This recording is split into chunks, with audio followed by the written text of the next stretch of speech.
Referente político de Javier Milei y Vicente López, Matías, te agradezco que hayas venido acá a los estudios de FM 100.3 Radio Fénix. Siempre un gusto compartir un programa con vos y ser invitado, Román. Muchas gracias. No, el gusto es compartido porque por acá pasan candidatos de todos los partidos y lo bueno es que, como nos conocemos hace mucho tiempo con la mayoría, se puede hablar desde la buena fe, sin cassette, sin mala intención, que sea, vos sabés que tenés la libertad de decir lo que quieras. Totalmente. Y bueno, en base a esa libertad, primero antes de meternos en tu pago chico, Vicente López, me gustaría que me des un análisis de qué está haciendo este gobierno, hacia dónde va, hacia dónde no va, no hay plan, la gente la pasa mal realmente y vos te seguís involucrando en política. Pero haceme un análisis así más macro y después vamos a lo más pequeño. Mira, en la Argentina desde el 83 a la fecha, para no ir tan atrás y extender el análisis, tuvimos gobiernos siempre de manera valorativa subjetiva de cada uno, pero que uno podía valorar como buenos, como malos, como más o menos, mediocre, medio pelo, como lo quieran llamar. Ahora, un gobierno que nos dé vergüenza, no solo a nosotros que estamos en la oposición, sino a muchos integrantes del mismo gobierno, es algo inédito en la historia política argentina. La verdad que con hechos muy concretos, lo de ayer mismo con la portavoz presidencial amenazando a un ciudadano de a pie que participa circunstancialmente en un programa televisivo, por más rating que tenga, que no acusó ni siquiera, sino comentó acerca de unos posibles hechos de corrupción, tampoco fue explicado muy bien. Que un presidente mande a amenazar a un ciudadano de a pie es extremadamente grave, muestra la desesperación, muestra que están en lo chiquito, en a ver quién me está criticando y no en resolver los enormes problemas que tiene Argentina, que se vienen arrastrando, que no creó este gobierno, los amplificó. Heredaron, hay que decirlo, un sistema financiero quebrado, con una deuda contraída con el Fondo Monetario que es absolutamente inexplicable. La renegociaron, vino la pandemia, eso sí, claramente son factores que condicionan la gestión de gobierno, pero no se la pasaron de cometer errores día a día, día tras día. En lugar de sentarse con algunos referentes de la oposición, de consensuar una salida a esta crisis, a esta emergencia que vive la Argentina, siguen, como suele hacer el kirchnerismo hace muchos años, de morir en la suya, ¿no? Ven la pared, ven que se van a estrellar. Porque estúpidos no son, son muchas cosas, estúpidos no son, ven la pared, ven que se van a estrellar y se estrellan. Porque evidentemente les gusta estrellarse y se llevan todo puesto. Se llevan todo puesto y lo lamentable es que, como bien decís, hubo una pandemia mundial, pero parece que se quedó solo en Argentina. Hubo una guerra en Ucrania y afecta solo a Argentina, porque si vas alrededor nuestro, sin irnos más lejos, Uruguay, Brasil, Paraguay, Chile, no tienen la inflación que tenemos. Bueno, es la estrategia que muchas veces muchas personas de a pie utilizan en la vida misma, que es la victimización. Claro. Cuando uno dice, ¿no?, en la calle, no, y tengo mala suerte, me fue mal en esto porque tengo mala suerte, me fue mal en el otro porque tengo mala suerte, bueno, evidentemente no es la suerte, sino es uno mismo. Lo nuestro también es esta estrategia de victimización del gobierno, no, es por la cuestión económica de la Argentina, es por la pandemia y por la guerra en Ucrania, para intentar convencer a los propios de que claramente no tienen responsabilidades en la situación económica del país, sino que son factores externos, mintiéndole a la gente. ¿Qué le conviene a este gobierno? La ignorancia de la mayor cantidad de gente que son sus propios votantes. Y esto yo lamento que algunos se sientan ofendidos, pero la verdad que este gobierno y este peronismo, entre comillas, en verdad este kirchnerismo que se apropió del peronismo, que lo destruyó desde adentro el peronismo, que ganaron la guerra interna en el peronismo por razones ideológicas, le habían perdido una batalla importante en los 70, ya la ganaron. Yo a algunos muchachos amigos del peronismo que son amigos, puedo hablarles con libertad, les digo, muchachos, el peronismo murió, vamos a retrotraernos al 1 de julio del 74, Montoneros perdió en ese momento la gran batalla, pero ya ganó la guerra está perdida.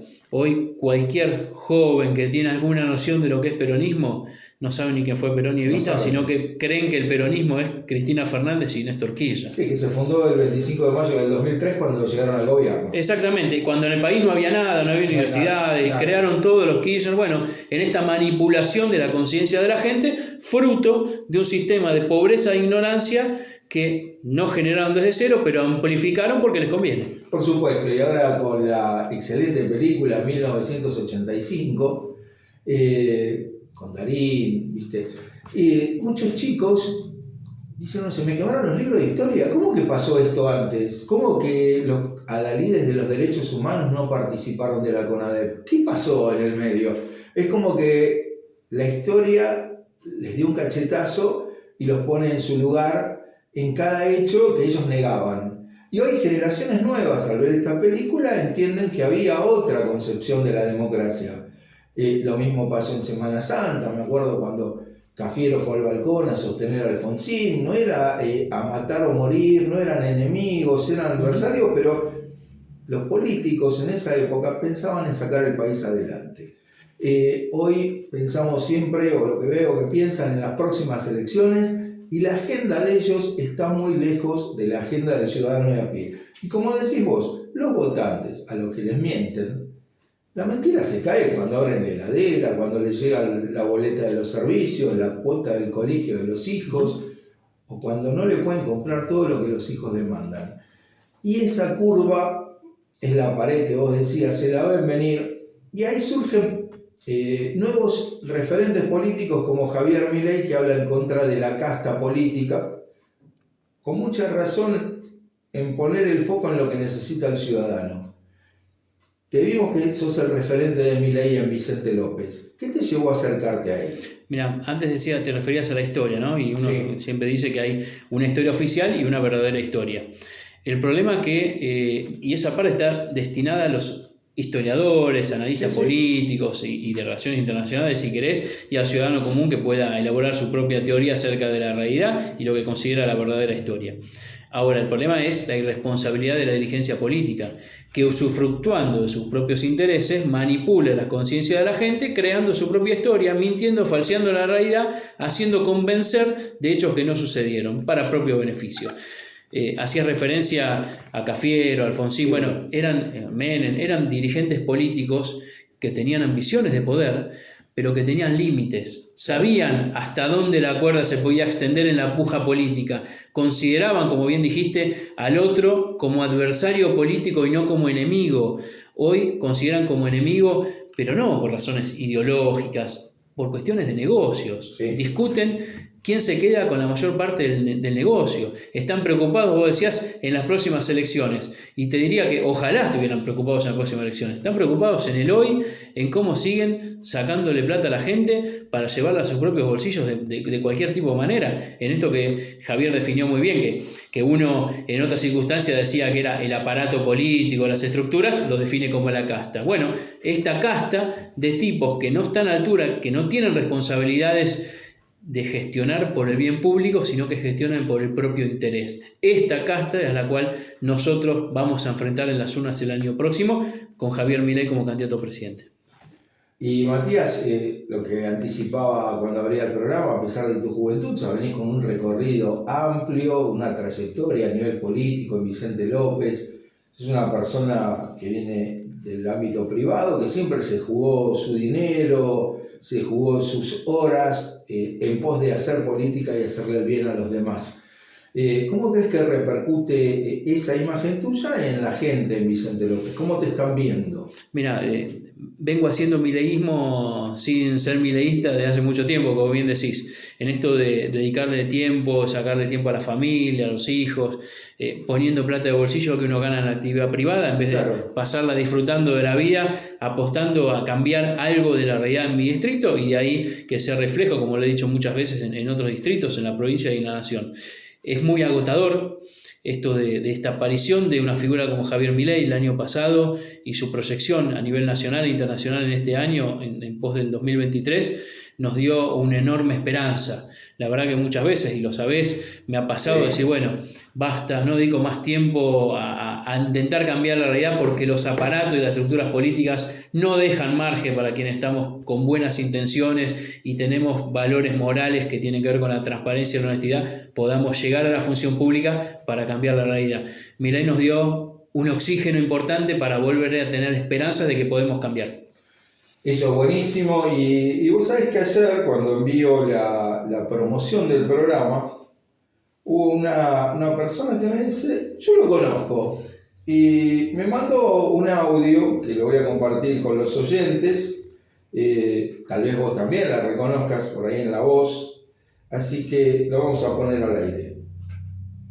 Hola Matías, ¿cómo estás? Me alegro escucharte. Bueno, soy la mamá de Alexis y bueno, me encanta que estés en lo que a vos siempre te gustó y aparte sé que sos una buena persona porque te conozco a vos desde chiquito y a toda tu familia y además me encanta que cumpliste lo que vos decías cuando tenías apenas 12 o 13 años y no te acostumbrabas en el país que estabas y le escribías a mi hijo y le decías que vos ibas a volver a la Argentina para dar algo de tu vida haciendo algo por el país. Así que bueno, espero que los votantes de Vicente López te tomen en serio y que te voten. Yo no te puedo votar porque ya no pertenezco más a Vicente López. Suerte, Matías. Un abrazo grande. Perdón, me olvidé de decirte quién soy, Matías. Soy Olga. Hola. Olga Matías, también como vos. Pero de apellido. Bueno, suerte, éxitos. ¿Qué te genera esto? Hace 30 años que no la veo, la mamá de 2 ex compañeros del primario de San Antonio de Carapachay, de Alexis y Griselda. Una alegría muy grande, que se acuerden también de mí, hace tantos años, más de 30 años que no la veo, así que un saludo muy grande, Olga, y siempre un recuerdo muy grande para tus hijos.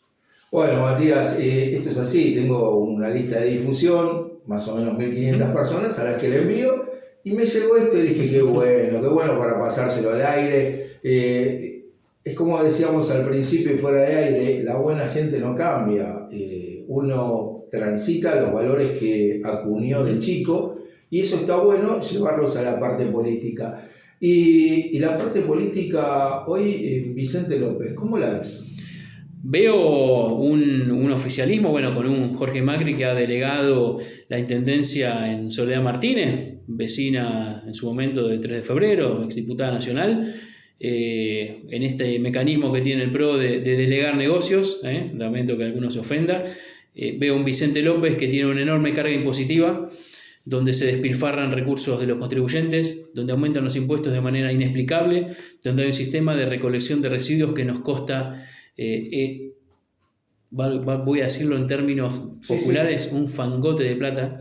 La verdad que una de las primeras medidas que vamos a implementar nosotros a partir del año próximo es un sistema de auditoría interna para verificar a dónde va efectivamente la plata que el contribuyente Vicente López paga todos los meses en impuestos en el municipio más rico de Latinoamérica. Tremendo lo que decís. El tema de la basura generó ruidos en todos lados, en Cava también, genera ruidos en todo el conurbano. Es un negocio impresionante y el SEAMSE tiene mucho que ver. Generalmente el SEAMSE se lo dan a dirigentes de la oposición, pero no cambia mucho la cosa, aunque sea oficialista, digamos, el Estado provincial o nacional y el SEAMSE esté en manos de la oposición.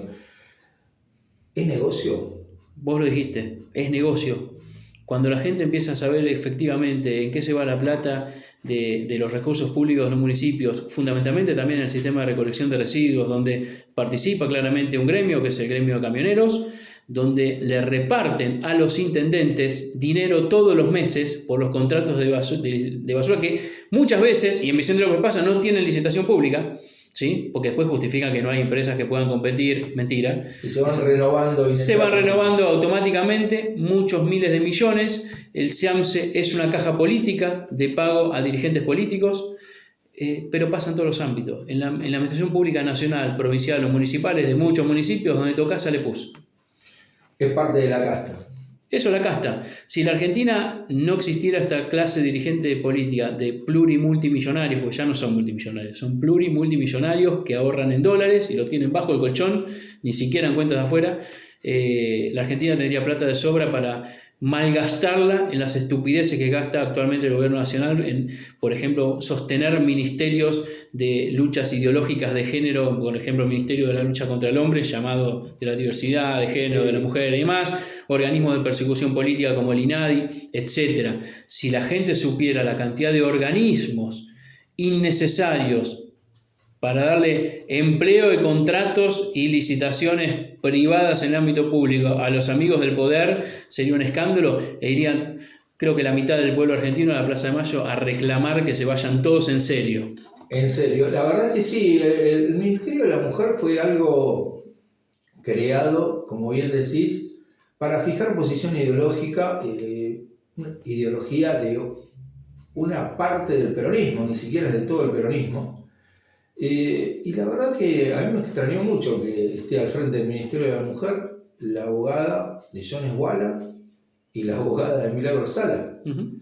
Y vos decís, ese es el mensaje que le damos a la sociedad, ese es el mensaje que transita este gobierno, donde no le importa otra cosa que la impunidad de la vicepresidente y no le importa otra cosa que el plan Durar. Este cambio a Sergio Massa de macroministro de Economía, superministro, es nada más que un plan Durar. No cambió nada, la inflación sigue, los precios suben todos los meses, la pobreza crece, la indigencia también. No se arregló nada y encima le recordaron presupuesto a la educación, que es donde tenemos el mayor problema. ¿Lo ves igual? Sí, totalmente. Esto de crear ministerios, de despilfarrar los fondos públicos es lo que Milei llama que hace la casta con la inflación, ¿no? Porque emiten para financiar esos curros, como lo llama, de los amigos del poder. La verdad que es un estado lamentable, sí, y esto que hablabas de Cristina, los dirigentes del peronismo, de cada rincón del país, del peronismo, de lo que queda del peronismo, llamémoslo como querramos, le tienen temor a Cristina Kirchner. ¿Y por qué le tienen temor a Cristina Kirchner? Contame. Porque tiene un brazo político que en los 70 era armado, hoy es estructural, de mucha gente en la calle, de militancia rentada, que si un intendente se le planta a Cristina, tiene un copamiento del municipio y varios aprietes, por lo cual le llevan a fracasar en la gestión o exponerlos de muy mala manera ante los vecinos, algunos en ese caso, y en otro caso, Cristina Fernández tiene las carpetas de inteligencia con los archivos de cada dirigente político del peronismo. Ninguno lo va a decir, pero la realidad son hechos públicos, los robos y las carpetas que se encontraron en domicilios de Cristina Fernández de Kirchner con información de la CIDE, porque en la Argentina la CIDE, AFI o como se le quiera llamar, se usa históricamente para hacer inteligencia política y no para servir a los intereses del Estado Nacional. Otra caja negra inmensa, no es de este gobierno, viene heredada hace mucho, que se utiliza para sacarle plata a los contribuyentes. Sí, además tienen gastos reservados que no tienen que rendir cuentas. Que en un país normal, esos gastos reservados son para financiar inteligencia en el exterior, fundamentalmente, o contrainteligencia. En nuestro país, esos fondos se utilizan para la casta política. Sí, totalmente. Eso para prevenir ataques de terrorismo, que no se han prevenido, porque pasó la AMIA, la embajada, pasó el atentado contra la vida del hijo del expresidente Menem. O sea, hubo muchas cosas que no se pudieron prevenir desde la inteligencia, costó la vida de un fiscal, hecho gravísimo. Y bueno, y ahora está toda la AFI investigando a la banda de los copitos, algo raro. Nos deja, o hay una guerra interna de servicios, una guerra interna también por esa misma caja. Business are business, sí, es guerra de negocios. Pasan cosas como estas en Argentina solamente porque en realidad generalmente todos tememos a Al Qaeda, a los organismos terroristas internacionales, y acá le tenemos que tener miedo a la banda de los copitos. La banda de los copites y los pseudo mapuches de Palermo, como llamamos los hippies conode, que se trasladan super tierras. Claro, tal cual. Bueno, Matías, linda la charla. Vamos a seguir ahora, vamos a una pequeña pausa, volvemos a nuestros auspicios y retomamos con más Mundo Norte Radio.